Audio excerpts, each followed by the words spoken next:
Welcome back to the Stephan Show. My name is Graham, and welcome to my show. And today we're taking a call from a gentleman who had a tenant horror story.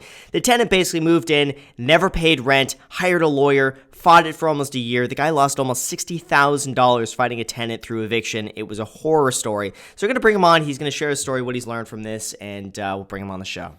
So Tony, welcome to the Stephan Show. What's going on? Nothing much. How are you doing? Good. It's good. What's up?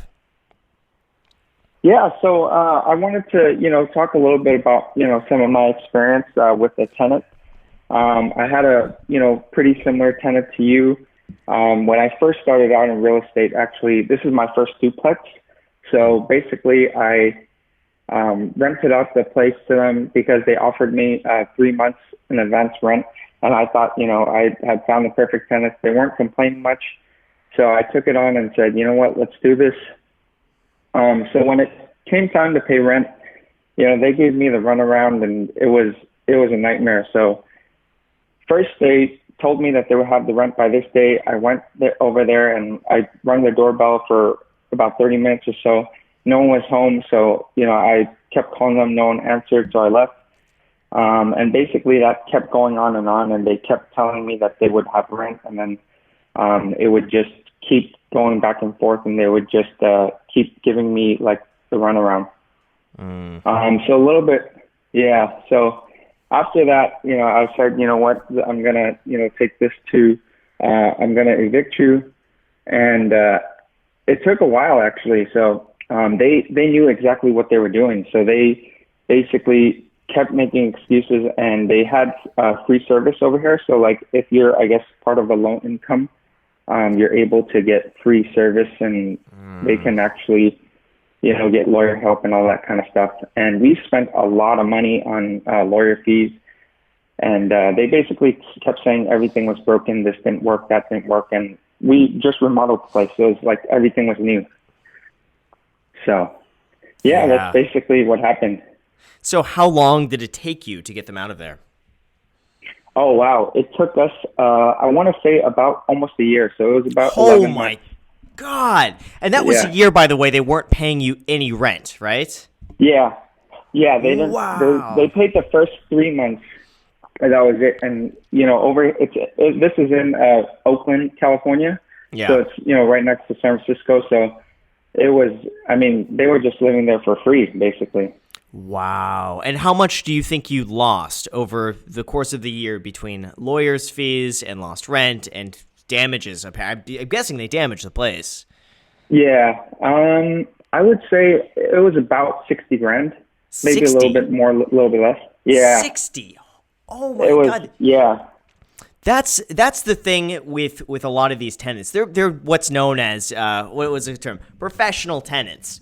Where basically all they do is they go in, they'll pay the security deposit, first month rent, they move in with the intention of never paying again, and they know the system. And they know if their income is below a certain level, they like you said, get access to basically free legal services, which they love to drag things out for landlords. California, I don't know if we want to say fortunately, unfortunately, it is what it is a very tenant-friendly state.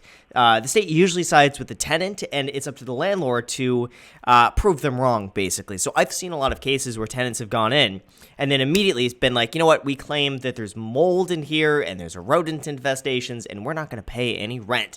And then the landlord is saying, well, no, it's not. There's nothing there. And the court says, well, landlord, you have to prove this. You have to prove this, otherwise we're just going to believe the tenant. And it just becomes, like my tenant, when I had to evict my tenant, thank God they got in a little bit too late and they missed the deadline. But they were claiming there was mold at my place, which if there was mold at my place, they caused it because they're the ones that were growing weed in the garage. And obviously, like if there's going to be any mold, it's going to be from that, and it's going to be their cause. But guess what the state says? Well, landlord, you need to remedy this situation because now you have an uninhabitable living condition, and the tenant should not. It's ridiculous, man. So what could you have done to prevent that from happening? I definitely. Ever since then, I do like a really, really thorough check on their background. I try to do I try to check their credit, job history. I, even try to go as far as looking them up on social media, seeing what their kind of lifestyle is like, and then getting a lot more references, not just their friends and family, but also like work associates that they've worked with in the past. And yeah, right now I do have a management company that we basically have that helps us do all that stuff now. Ever since then, I've been, you know, a little bit shaken up by that. Yeah, it's a horrible experience. I made every mistake I could have possibly made with my first tenant. Almost, similar story. Basically moved in late. The rent slowly started to become later and later and later until eventually they stopped paying. They started to fight it. The same sort of like free legal services that they get access to.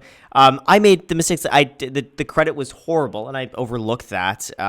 Checking up on social media is a really, really, really big one that more people should be doing. And it's something, now people are getting kind of caught, catching up to that with they can hide their identity with Instagram. They could do some like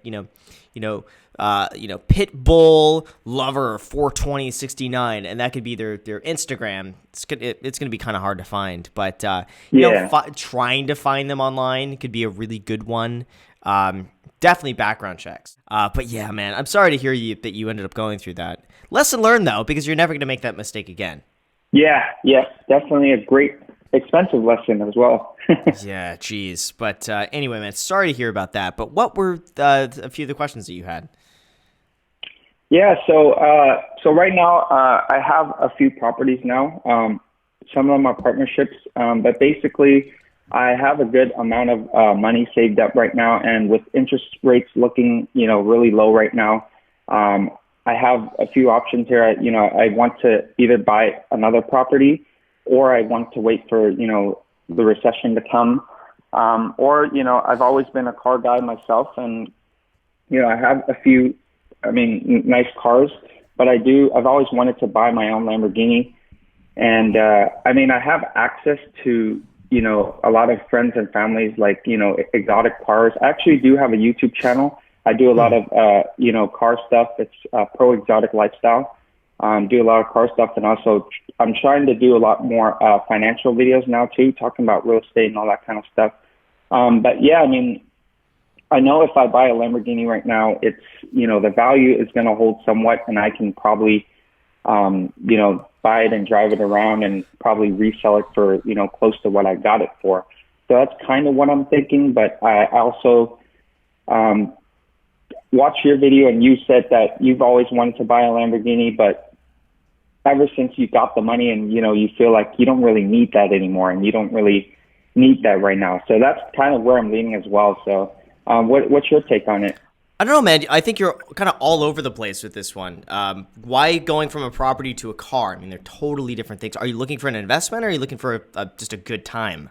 I think a little bit of both at the same time, because I do want a property right now.